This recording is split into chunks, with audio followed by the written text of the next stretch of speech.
Welcome to A Better HR Business, the podcast that looks at how HR consultants and HR tech firms grow their businesses and how they help their employers to get the best out of their people. Remember, for show notes and downloads, go to www.getmorehrclients.com/podcast. That's getmorehrclients.com/podcast. Okay, let's get started.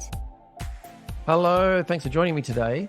I'm really looking forward to today's conversation with Louise Bijesse. Louise is the founder and CEO of UpTalent Consulting, an amazing HR business in beautiful North Carolina. So we're going to get into the business in just a moment. But firstly, Louise, thank you very much for joining me today. I'm really excited about this, Ben. Thank you for having me. Great to have you along. Yeah. And how is everything in sunny North Carolina at the moment? A bit rainy today, but reasonably warm at 55 degrees. Right. So yeah, looking forward to learning about UpTalent Consulting. Can you give us a brief overview of what the business does? Certainly. We're a global boutique consulting company that focuses on HR solutions and processes for both startups and rapidly growing companies. And we've been assisting founders and leaders put into place the best people, processes, and tools. We do this by fostering collaboration and innovation, ensuring that we really understand the needs of the business and support our clients to help them grow their businesses. Yeah. Now, there are so many different challenges that businesses face on the HR side of things. What are the kinds of HR problems and challenges you're seeing employees having to deal with at the moment?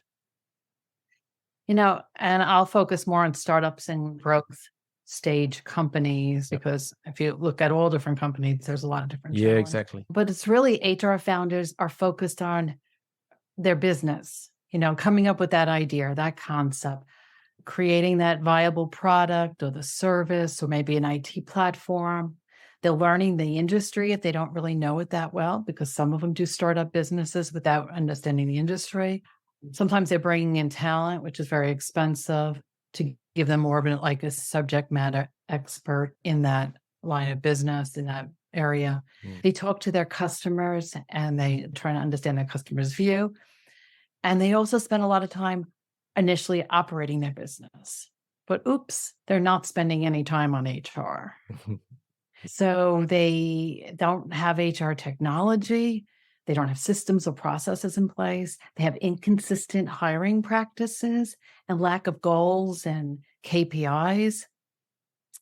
The ramifications of maybe opening up in another state or even country, they don't understand that, and that there might be nuances or differences in the laws that they have to follow. And a rapidly growing company also has challenges as they try to grow out their teams, maybe adding employee stock options and undergoing any type of organizational change, or maybe a strategy reset for the business. Absolutely. I can sort of picture some of those challenges, certainly in the startup stage. Most CEOs, founders, co-founders, they'll go to a lawyer to get the employment contract because they were told to do that at some business course. So they might have that part, but after that, it's pretty empty in the cupboard. There's very few policies, procedures, nothing in terms of best practice. And that's okay. That's not their area of expertise, but there are big gaps there. And as you say, when they go into the growth phase, what started out as a group of people in one room all hacking away on computers or whatever is built out into larger teams. And suddenly you've got line managers and managers, and where's the career progression and the employee benefits, keeping up with market conditions and stuff. So there's all sorts of challenges. If they get those sort of things wrong, or if they're not getting them right, what are the ramifications for the businesses that you see?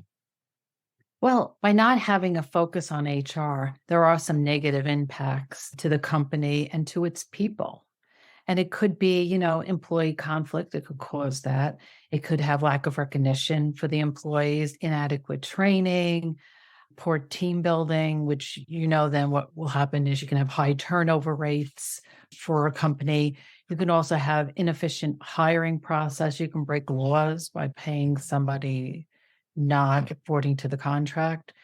Interesting, you mentioned about the employment contract. Sometimes a founder will just go and Google something and use it.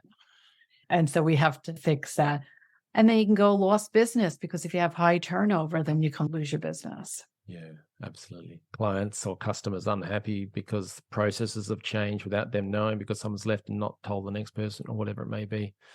So what are the ways that you've seen that companies try to get around that, prevent these HR problems from happening, or how do they try to solve these issues? Well, I said before about Googling, they'll just go and Google it, Yep. right? They might try to get it done themselves. They might guess on the answers and try to do it, wing it.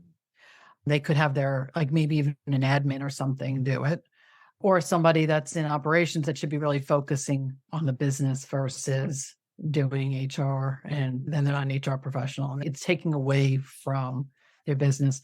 They can go to an attorney and try to get it done. They're going to spend a lot of money. They can hire an HR staff, but typically they don't have enough capital initially to be able to bring in somebody full time. Or they can bring in an HR consultant, such as my company.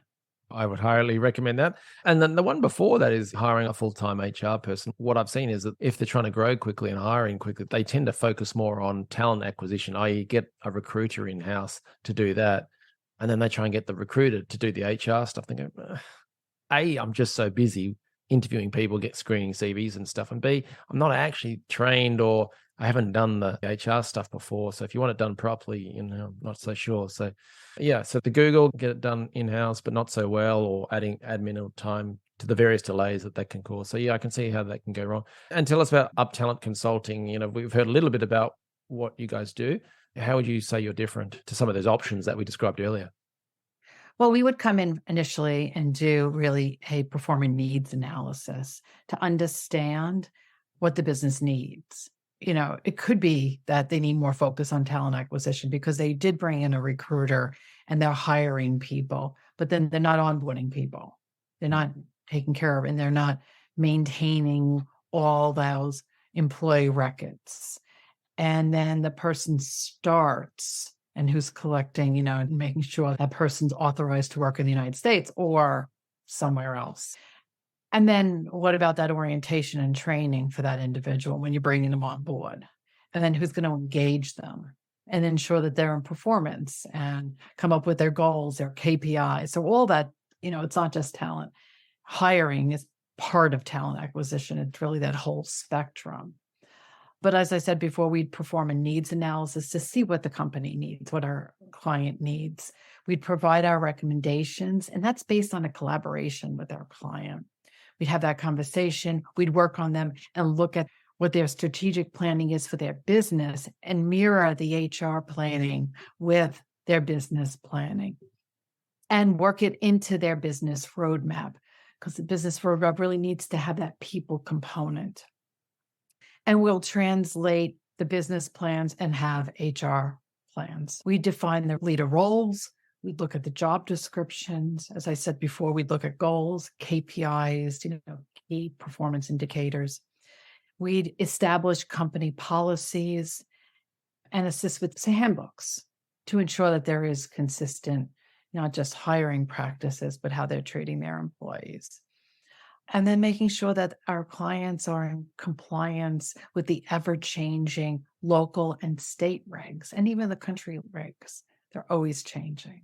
So staying up to date on what's happening now, and then what's coming in 2023 and beyond. Absolutely.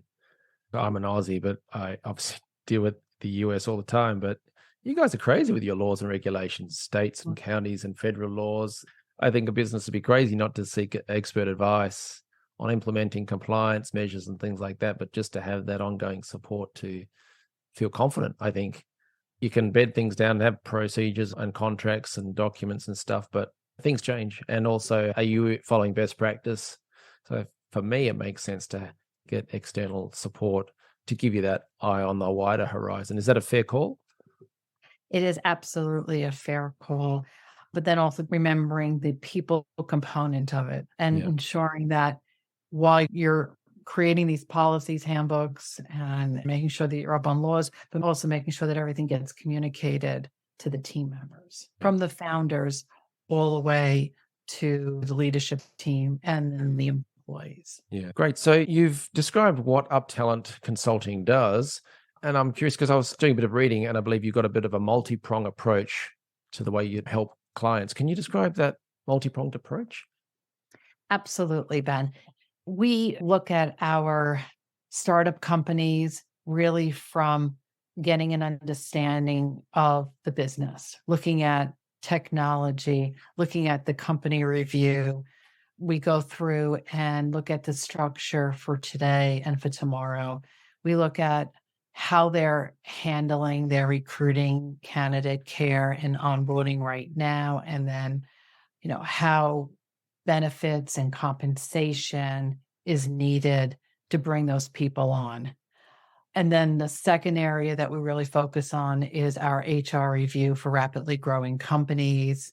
It's really that focus, being there when they're ready to make that jump from that initial startup. And now they're a few years into their business and they're saying, wow, we're growing. We don't have an HR department. We will come in, really take a clean sheet of paper and establish that HR department for them. So again, looking at the company, looking at their technology, giving recommendations for technology, be it an applicant tracking system, be it an HRIS system, and then coming in there and even go through the review of vendors and then implementation of a system. Jim Collins' book, Good to Great, big component, ensuring that you have the right people on the bus. So looking at where you have those individuals, what they're doing, how their performance is, and are they sitting in that right seat on the bus, or do you need to move them over to another seat? Or maybe they're not on the right bus. So, looking at the recruiting strategy, is there a recruiting strategy? Are there recruiting systems? How can we help with that? And then could we source and hire the in-house recruiting team if we find that that is needed? And then building out the internal succession planning. So what's the next step? What's the next seat that the leaders of the company are going to go into? And then offer retained leadership search if necessary. And then also recruiter development and training for when that recruiting team is in place. So that third pillar you were describing of the talent acquisition side is really interesting because I know you're an HR expert, but you also have quite a strong history in talent acquisition recruitment. Is that right? And how is that connected? Yes. So in my career, I've worked in leadership roles in both in HR and in talent acquisition for various different companies, including healthcare and hospitality and financial services. It's really about having that right hire right from the beginning, that if you have the right people in your business, you're hiring the right people, it makes everything else in HR go so much smoother. And it helps with retention. So if you get the right people in, they're happier, they're more productive, they stay, they refer in other friends and colleagues who are similarly motivated and so on. So yeah, I think it has a huge impact. Absolutely. I've really enjoyed learning about UpTalent Consulting. If people want to learn more about you or UpTalent Consulting, what should they do next?